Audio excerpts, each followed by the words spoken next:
Halo Sobat Billionaires, kembali lagi di Gold Talks bersama saya Zidani Ramadhani.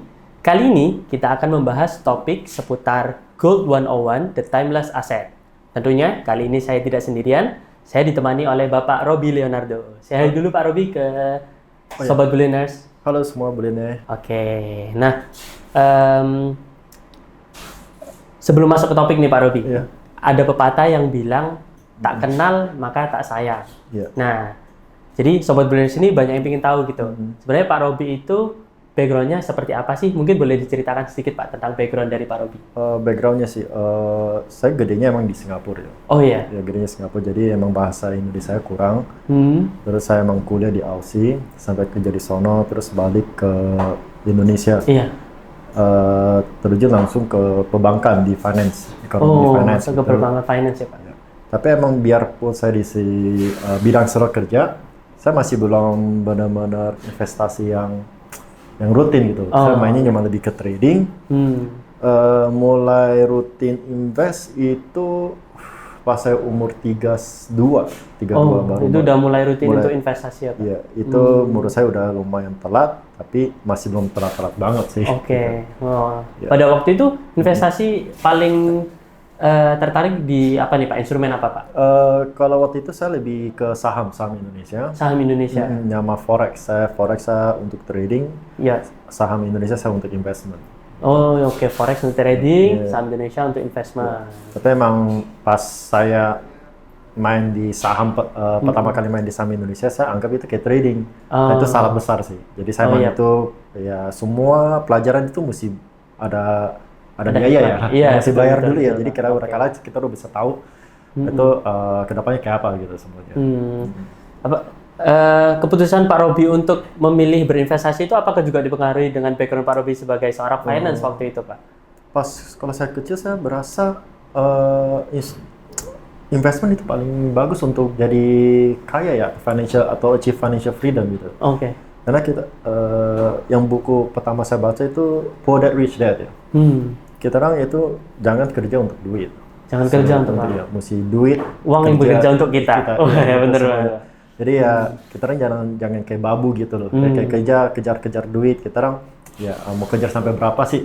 Berapa lama gitu. Ya, jadi kita orang mesti ya cari extra income semuanya ya maksimal ya. Kita punya duit semua income dipakai untuk kerjanya sama kita gitu. Oke Pak, berarti apakah pada waktu itu Pak Robi sudah mulai mempertimbangkan untuk berinvestasi di emas gitu Pak? Masih belum sih. Oh masih belum gitu. Oke. Saya mulai investasi di emas itu pas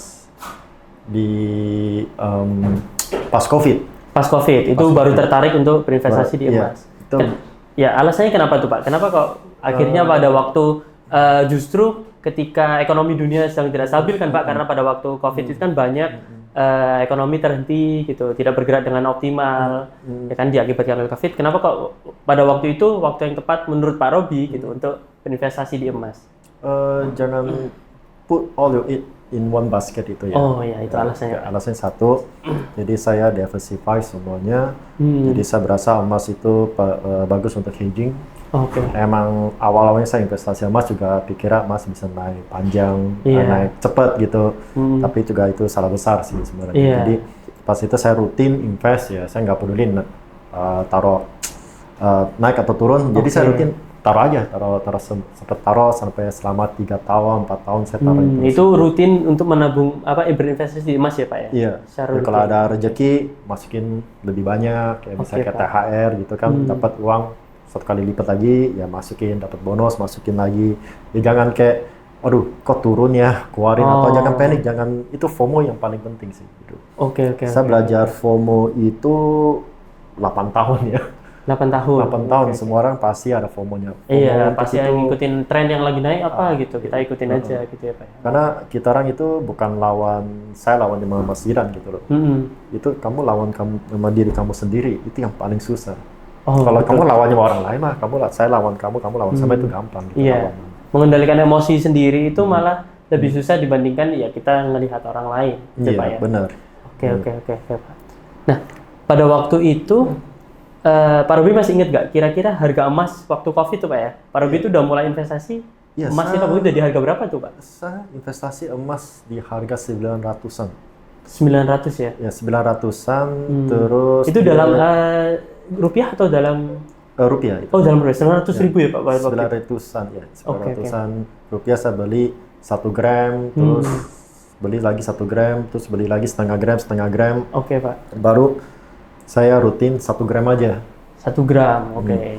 Pas naik, saya investasi 1 gram, naik sampai sempat 1,1 juta atau hampir atau 1 jutanya, saya tetap invest. Tetap investasi. Terus turun sampai 800 kan. Oh sempat, jadi waktu Pak Robi nabung di 900, naik ke 1 juta, tiba-tiba turun ke 800. Iya 800 ya. Pikirnya, ya udah invest aja deh. Tetap ya. Tetap taruh aja, sampai aja. saya punya unrealized loss aja itu mau sampai 30-an%.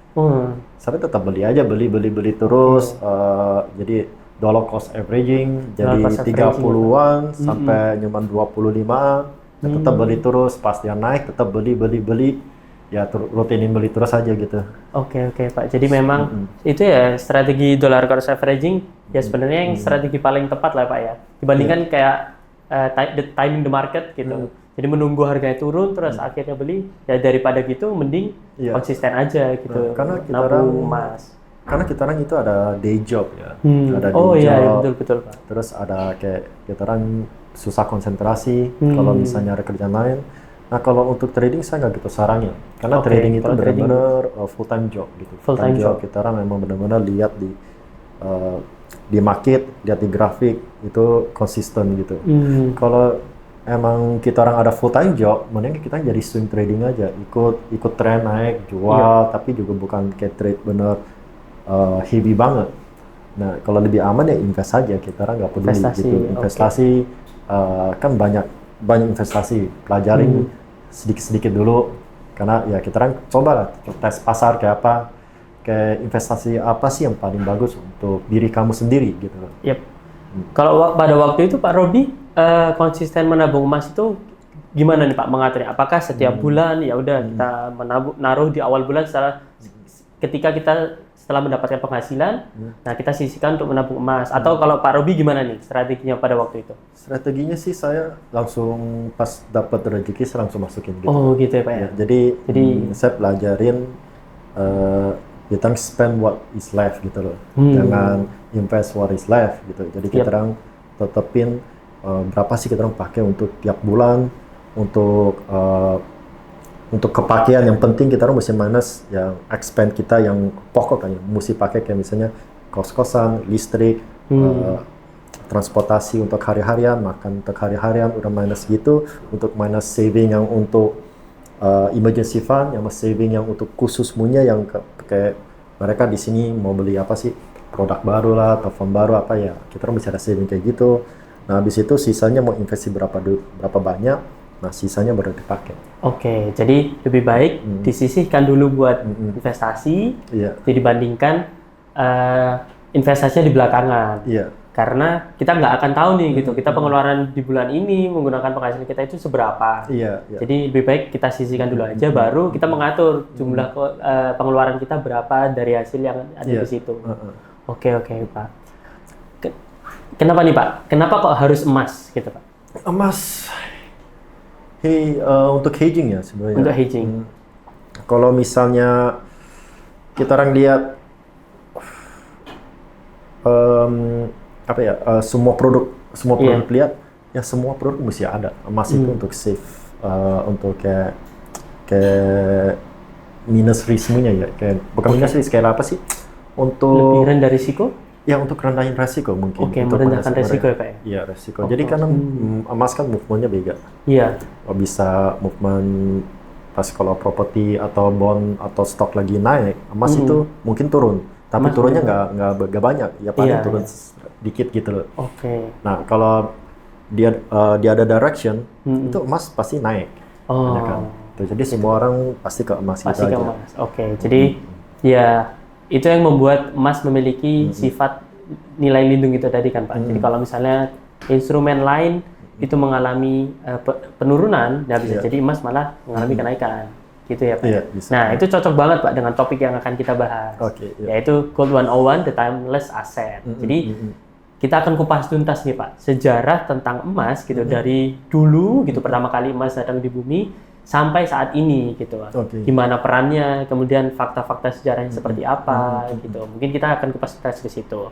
Oke. Nah, saya akan ini Pak Robi. Saya ada beberapa poin-poin fakta nih mengenai emas gitu. Bisa. Jadi berdasarkan riset saya nih Pak, menurut beberapa teori itu emas jatuh dari meteor Pak. Jadi meteor itu jatuh ke bumi setelah 200 juta tahun bumi itu terbentuk. Nah, tapi hingga saat ini ternyata belum diketahui siapa yang menemukan emas pertama kali. Nah, tapi pecahan emas itu sudah ditemukan di gua-gua di Spanyol sekitar 40.000 tahun sebelum Masehi. Nah, lebih maju lagi sekitar tahun 3.600 tahun sebelum Masehi, emas itu sudah dijadikan simbol kekayaan, kemudian simbol kekuasaan dan juga keabadian pada peradaban Mesir kuno waktu itu. Nah, tapi pada era Mesir kuno itu tadi, emas belum dijadikan sebagai nilai alat tukar. Jadi masih hanya digunakan sebagai simbol kekayaan orang-orang pada saat itu. Jadi yang punya emas, ya inilah orang yang paling kaya gitu. Yang paling punya emas terbanyak, ya orang terkaya pada saat itu. Nah, maju lagi ketika tahun 700 tahun sebelum Masehi, ternyata emas sudah mulai digunakan sebagai alat tukar gitu, berbentuk koin emas dan mulai digunakan sebagai mata uang. Jadi untuk melakukan pembelian sudah digunakan menggunakan emas. Nah, masuk ke abad pertengahan, emas itu tetap dianggap sebagai simbol kekayaan hingga pada era pertengahan itu banyak sekali dilakukan penjelajahan emas secara besar-besaran oleh kerajaan-kerajaan Eropa terutama. Karena emas pada era ini itu digunakan sebagai bahan dalam pembuatan mahkota, pembuatan perhiasan-perhiasan istana gitu. Jadi sangat banyak sekali dilakukan penjelajahan terhadap komoditi emas. Nah, hingga era modern saat ini, Pak Robi, peran emas berubah lagi itu. Jadi yang awalnya sebagai simbol kekayaan, di era modern itu digunakan sebagai dasar sistem moneter internasional melalui standarisasi emas. Nah, jadi banyak mata uang itu yang di backing oleh emas ya ternyata ya Pak ya di era modern saat ini untuk menjaga stabilitas nilai tukar secara internasional. Nah, tapi sistem ini sudah berakhir karena pada waktu itu di tahun 1971 Amerika Serikat menghentikan konvertibilitas dolar Amerika Serikat terhadap emas. Nah, akhirnya hingga saat ini peran emas berubah lagi, dijadikan sebagai sebuah komoditi yang dapat digunakan sebagai instrumen investasi. Sehingga banyak orang yang bisa membeli emas batangan atau membeli emas fisik gitu melalui aplikasi digital seperti Metal Gold untuk memberikan nilai lindung gitu terhadap inflasi dan juga ketidakpastian ekonomi. Nah, itu kurang lebih tadi poin-poin fakta sejarah bahwa yang menunjukkan bahwa ternyata emas itu sebenarnya memang sudah lama ya Pak ya ada di bumi ini dan perannya ternyata di tiap peradaban itu memiliki peran yang berbeda-beda gitu. Jadi tidak bisa disamakan dengan yang saat ini. Nah, kalau menurut Pak Robi sendiri, kira-kira kenapa sih emas itu bisa bertahan sangat lama sekali gitu? Jadi udah beratus ribu tahun gitu, meskipun dari dulu. Itu kira-kira kenapa ya Pak? Ngomong paling gampangnya ya. Iya. Emas itu cakep kan? Orang pakai semua pasti demen gitu. Semua orang pasti suka ya. Dan emas itu salah satu precious metal itu nggak mungkin karatan. Nggak mungkin itu karatan. Ya the best conductor ya. Kayak untuk elektronik semua pakai emas. Jadi mau taruh berapa tahun aja, emas bentuknya masih sama. Mengok sedikit, ya kayak gitu, ya kita kan paling lumerin, jadi bentuknya sama lagi gitu loh. Yang kedua itu semua orang percaya sama dia, mau dari culture mana, mau dari religion mana, politika mana, semua orang udah percaya sama emas. Nah, emas ini sangat orang dipercaya, jadi kamu mau ke dimanapun, mau sampai pojok dunia manapun, orang pasti terima emas. Nah, karena semua orang terima emas, itu liquid banget. Jadi kalau kita orang ada apa-apa pun, ada misalnya krisis apa, tinggal jual aja. Orang gampang kalau di liquid emas. Misalnya sekarang saya ada emas, jual ke emas Sidan aja, Mas Sidan juga masih terima gitu loh. Over time sih, emas ini pasti increase value. Karena dia rare product kan. Dia susah dicari, ya mau siapapun ketemu satu emas mining lagi, ya mau turun berapa banyak sih, orang pasti udah perebut semua harganya juga pasti stay di situ. Juga nggak mungkin kayak turun emas kayak zaman pas saya beli invest itu di 900-an atau di 800-an itu udah nggak mungkin lagi gitu loh. Paling mau turun-turun di harga sekarang ini, harga sekarang kurang lebih di 1.700.000-an. Paling turun sampai ya 1.500.000, 400 kayak gitu. Ya paling best lah 1.200.000. Tapi ada mungkin ya di bawah 1 juta lagi. Itu ya, sangat itu susah sekali Pak ya untuk jadi over time itu emas maintain value-nya itu konsisten. Jadi nggak mungkin turun banyak gitu semuanya. Pasti naik aja.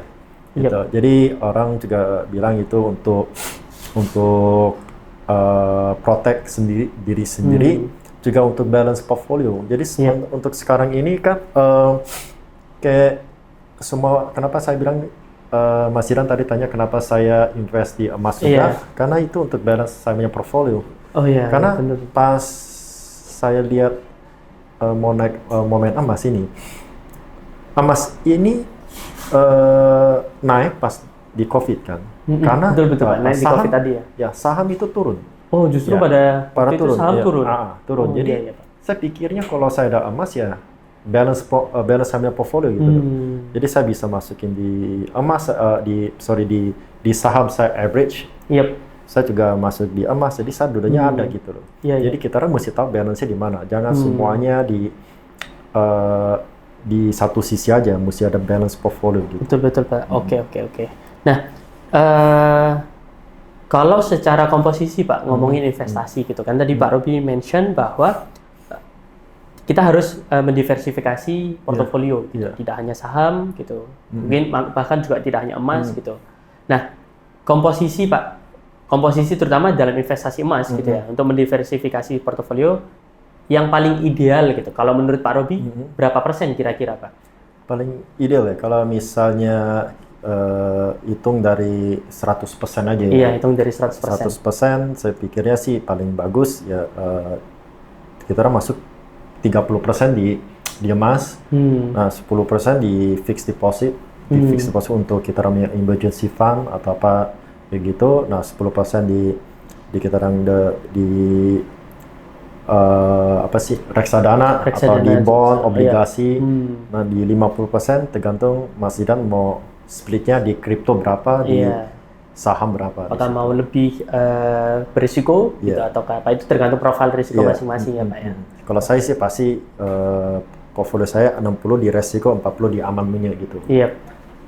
Kalau Pak Robi melihat emas gitu Pak ya, di era seperti saat ini gitu kan, yang dijadikan sebagai sebuah instrumen investasi yang dapat memberikan nilai lindung, yang paling aman nih Pak, investasi itu di yang seperti apa? Apakah emas batangan fisik yang kita pegang secara langsung gitu, ataukah di aplikasi emas fisik yang bisa diakses secara digital? Kalau Pak Robi gimana preferensinya? Preferensinya sih ya, kalau saya sih pikirnya 70% di digital, 30% di fisiknya gitu. Oh gitu. Itu kenapa Pak? Alasan dibalik itu Pak? Saya kayak gini ya, biarpun emas itu liquid. Kita ada emas batang, Mas Zidan mau jual. Sekarang ini mau jual kemana dulu? Nah tempatnya di mana? Nah jadi Mas Zidan sekarang turun, memang kita orang itu anggap gampang semuanya hidup. Kita orang turun, masuk ke parkiran, masuk ke mobil, nyetir ke tempatnya, itu macet-macet, kita orang anggapnya itu aman gitu loh. Tapi Mas Zidan tahu ya, kalau misalnya Mas Zidan kayak gini, saya bisa guntilin Mas Zidan atau rampok Mas Zidan. Mas Zidan nggak tahu gitu loh. Karena kita pegang emasnya kan secara langsung kan, bisa jadi ada orang yang mau mengambil gitu kan, jadi lebih berbahaya ya Pak ya. Kayak sekarang kalau misalnya taruh di rumah aja. Taruh di rumah. Investasi mesti tambah lagi, mesti ada brankas, mesti ada security, mesti ada pembantu apa kayak gini. Untuk mengamankan ya. Kalau Mas Zidan mau pergi ke jalan-jalan holiday kayak gitu, apa bisa peace of mind-nya ada? Betul Pak. Saya sepakat. Memang kalau emas batangan seperti itu Pak ya. Tapi emang semuanya digital juga ada, semuanya pasti ada resikonya. Resikonya tergantung kita mau aman, resikonya mau di berapa gitu. Kalau misalnya di digital, kita kan bisa satu pencet aja, pencet itu udah jual, udah aman, ya udah duit direct balik. Resikonya ya counterpart kayak gini semuanya, kan kita kan mesti do your own research, ini counterpart bagus atau apa, semuanya kayak gitu. Oke Pak. Sepakat memang betul seperti itu sih Pak. Nah, apa sih Pak peran emas saat ini gitu di ekonomi yang mempengaruhi ekonomi secara global gitu. Kira-kira seperti apa itu, Pak? Emas itu sebenarnya kayak fear meter gitu ya. Kalau misalnya ada masalah apapun, orang pasti ke emas. Kayak perang, orang langsung beli emas. Kayak ekonomi krisis, orang langsung beli emas. Ya, emas itu sebagian untuk orang berasa nyaman gitu. Kayak ya orang bilang itu safe haven gitu. Safe haven punya barang. Jadi kalau ada apa-apa, ya orang pasti ke emas gitu loh. Kayak satu lagi itu nggak ada orang bisa kontrol emas punya harga gitu. Iya, nggak ada yang bisa. Nggak bisa gitu. Jadi dia bukan bisa dikontrol dari pemerintah atau negara mana bisa kontrol gitu emas. Kalau bedanya sama fiat ya, sama kertas, duit kertas, ya kita kan tiap tahun pasti ada turun harga karena inflasi apa kayak gini. Nah kalau emas itu stay-nya masih sama. Jadi 1 gram yang apa kamu bisa beli di 100 tahun lalu, sekarang juga bisa beli pakai 1 gram minyak emas. Gitu. Oh gitu Pak ya. Jadi kalau sekarang misalnya 1 gram harganya di 1 gram harganya di 1 juta, itu udah 1.750.000. Nah bisa beli apa? Kita kan misalnya bisa beli barang A ini, nah ke 10 tahun barang A ini udah naik jadi misalnya 2 juta. Nah kita kan tetap masih bisa beli barang A ini pakai 1 gram ini. Oh ya, Gitu. Jadi itu kalau kita menggunakan mata uang gitu, konsep tadi seperti tadi, katakanlah barang A ini harganya saat ini 750.000. Nah 10 tahun lagi dengan uang 750.000 itu tadi belum tentu bisa beli si barang itu tadi, begitu kan Pak ya? Itu juga mungkin salah satu yang saya mau investasi emas ya. Iya, karena itu alasannya. Alasan satu yang sekarang di Jakarta kan ada ganjil genap gitu. Oh iya Pak. Nah, ganjil genap kalau hari ganjil saya nggak bisa keluar, saya pasti tunggu di kafe gitu, minum apa kayak gitu semuanya, nongkrong. Nah untuk dulu di gaji saya nggak setinggi, misalnya gaji saya mesti cuma dibatas kayak gini, saya masih bisa nongkrong 3 hari per minggu gitu loh. Nah sekarang ini nongkrong 2 hari aja saya berasa udah wah kayak takut gitu. Kayak, karena yang apa saya spending itu lebih banyak untuk dapat quantity yang nggak mungkin quantity saya yang dulu dapat punya. Iya betul. Sekarang saya keluar mesti lebih banyak, quantity-nya bukan lebih dikit lagi gitu. Itu karena tadi ada inflasi itu tadi. Iya semuanya gitu. Jadi kalau misalnya kita orang ada emas di situ, ya mau sekarang dulu saya bayar berapa dapat kayak gini, sekarang juga kayak gini, kedepannya juga sama harganya.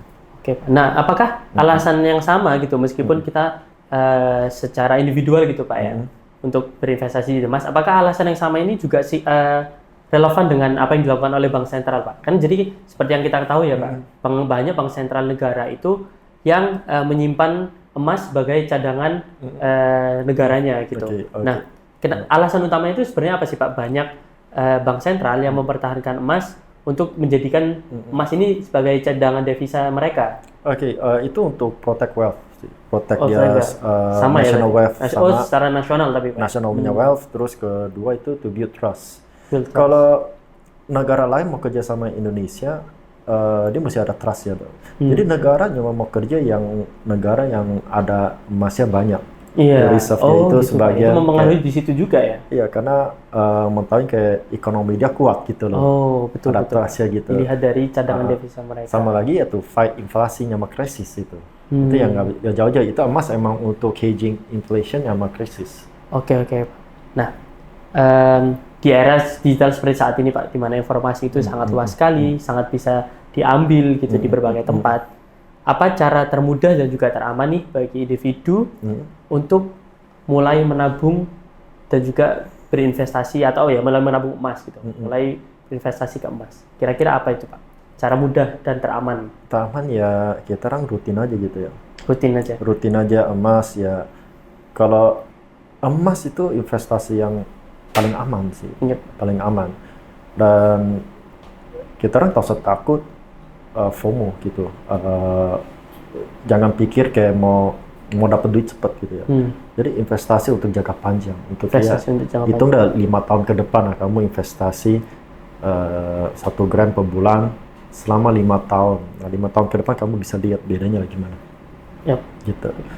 Apa nih Pak? Kira-kira manfaatnya ketika orang sudah mulai berinvestasi emas, gitu, udah mulai memiliki emas dalam tabungannya, manfaat yang paling konkret yang bisa dirasakan apa itu, Pak? Yang rasa kayak apa ini? Jadi ketika katakanlah saya udah memulai menabung emas, gitu, akhirnya udah memiliki jumlah tabungan yang cukup banyak, gitu. Nah, manfaat yang dirasakan saya gitu sebagai apakah secara emosional juga bisa merasa lebih aman gitu karena dengan adanya tabungan emas tadi, itu apakah mempengaruhi juga, Pak? Pengaruh sih, sangat mempengaruhi ya karena kalau kita bisa lewatin selama 3 tahun atau 3 tahun ya, kita orang lewatin setahun aja konsisten, nggak mau tahu dia turun atau naik, kita orang investasi itu udah lewat. Nah, kalau kita orang udah bisa berhasil lewatin itu pengalamannya, ya kedepannya mau invest apa itu juga gampang. Lebih gampang mau lihat kedepannya kayak apa sih? Karena kalau saya balik lagi, karena investment itu bukan sekarang saya taruh, saya dapat duit langsung. Bukan yang seperti itu, tapi jangka waktu yang panjang. Gitu. Karena kita investasi kan mesti ada cuan kan. Tetap. Jadi kita orang bukan namanya judi gitu. Kalau judi kan ya kita orang nggak tahu bisa untung atau itu. Kalau investasi kan maunya kemungkinan besar bisa untung gitu. Jadi ya kita orang kayak mau invest dimanapun aja, kita orang mesti kasih dia waktu untuk bekerja semuanya untuk ini bisnis jadi lebih baik kayak gitu semuanya. Kayak misalnya Mas Iran kalau punya kafe ya nggak mungkin tahun pertama bisa untung duit itu nggak mungkin banget. Investasinya mesti jaga panjang kayak gitu semuanya. Benar. Nah, banyak yang bilang gini, Pak. Sebenarnya investasi itu adalah gimana caranya kita beat the inflation. Jadi gimana caranya kita mengalahkan inflasi yang terjadi. Nah, berarti bisa saya katakan seperti ini. Apakah dengan menabung di emas, kita memiliki emas, itu relevan dengan untuk mengalahkan si inflasi ini tadi? Bisa juga, betul. Bisa juga. Karena sekarang ini kita orang pakai mata uang kertas. Kertas itu kita nggak tahu ada harganya ada sampai mana, bisa aja pemerintah itu cetak duit terus gitu. Nah kalau emas itu nggak bisa dicetak, cuma bisa dicari gitu. Cari pun aja juga tiap tahun mau seberapa banyak sih gitu. Nah, jadi kalau namanya, kalau saya bilang kan yang sebelumnya itu emas itu gold money ya. Jadi gold money, jadi untuk kayak lawan inflasi itu nggak mungkin kena ke emas gitu loh. Kalau inflasi tinggi, ya emas naiknya pasti tinggi. Emas juga ikut naiknya tinggi juga, Pak ya, karena itu. Oke. Nah, mungkin Sobat Billionaires banyak yang ingin tahu juga nih, Pak. Keadaan market emas sekarang itu per hari ini hari Rabu ya? Hari Rabu 23 Juli 2025. Keadaan marketnya itu sekarang lagi seperti apa nih, Pak? Kabar-kabar terbarunya apa nih, Pak? Kalau dari jam ini sih kan dia ada bullish ya. Ada bullish ya. Bullish, tapi stop di sekira di 3.400-an di situ. 3.420. Nah, ini di range-nya kalau saya bisa ukur, range-nya itu antara di 3.400 sama 3.430. 3.400 sebenarnya range-nya ya, Pak ya? Di range-nya di 30. Per troy ounce. Kalau menurut advice saya sih masuk invest aja dulu. Kita kan bukan advice orang untuk trading. Kalau untuk trading beda cerita lagi gitu. Kalau invest masuk dulu aja gitu loh. Kalau dia turun beli lagi aja. Gitu. Jadi nggak usah timing the market, tapi start investing. Start investing aja. Karena kalau kita timing the market ya nggak pernah coba-coba gitu. Karena memulai langkah yang pertama itu justru yang paling sulit, betul ya Pak Robi? Paling sulit gitu. Jadi karena kita nggak tahu, pikirnya ini kan emas 1.700.000 itu kita bisa buat banyak sih. Ya kita bisa untuk nongkrong ya, untuk betul, beli apa makanan enak lah, kayak gitu-gitu semua. Kalau kita tahu duitnya mau taruh di sini nggak diapa-apain, ya sebenarnya sama aja kalau kita taruh duit di bank juga nggak diapa-apain. Mending taruh di bank. Ya kalau nggak mau coba langsung gitu banyak ya boleh taruh 10%, coba-coba dulu 10% udah berasa lebih nyaman ya taruh lagi sedikit-sedikit, ya pelan-pelan. Kita kan ya kan namanya kan dulu ada Roman Empire ya, Roman kan bukan built in one day. Iya, betul. Biasanya cicil gitu. Cicil, betul ya. Betul. Apalagi kita di aplikasi Metalgo nih Sobat Billionaires, nggak perlu belinya 1 gram gitu. Kita bisa beli dari 0,01 gram ya, Ya, Pak. itu bagusnya, Dik. Iya, itu bagus malah di situ, Pak ya. Oke. Karena kalau dulu nggak ada namanya 1 gram sih, dulu mesti beli berapa gram ya. Nah, sekarang udah dipecahin. Malah pecah bisa tahu 1 gram bisa 0,01 kan. Iya, betul. Itu cuma ya nggak sampai 20.000. Nggak sampai 20.000. Kita sudah bisa punya emas gitu kan, Pak. Dan emasnya punya kita sendiri kan, meskipun di aplikasi digital. Bisa aja kita orang kalau mau coba ya tiap minggu beli ya 0,001 ya cuma 20.000, ya kurang lebih 20.000, ya tiap minggu invest aja segitu. Kita lama-lama bisa tambah, atau bisa jadi 0,05, ya entah bisa 0,1, ya entah baru. Ya jadi saya juga nggak sarangin kalau orang udah dapat gaji semua taruh di emas. Enggak, kita orang kan butuh hidup, butuh kayak healing, relaxing kayak gitu semuanya. Ya tapi juga bukan tiap kali healing terus gitu loh. Iya, ya, betul. mesti ada balance-nya. Ya, Iya. jadi ya dapat rezeki berapa, kamu comfortable berapa taruh di emas, langsung ya taruh aja invest di situ. Betul. Jadi itu saja sih Pak Robi. Saya tidak ada pertanyaan terakhir. Saya tidak ada pertanyaan lagi. Untuk Sobat Billionaires, itu tadi beberapa insight dan juga fakta yang bisa Sobat Billionaires serap berdasarkan hasil obrolan santai tadi ya dengan Pak Robi. Kemudian buat Sobat Billionaires juga jangan lupa untuk selalu tingkatkan transaksimu di aplikasi Metalgo mumpung ada program Gold Trips nih, di mana ada 3 program yang kalian bisa mendapatkan keuntungan 3 kali lipat lebih untung. Jadi oke, itu aja Pak Robi. Terima kasih atas waktunya.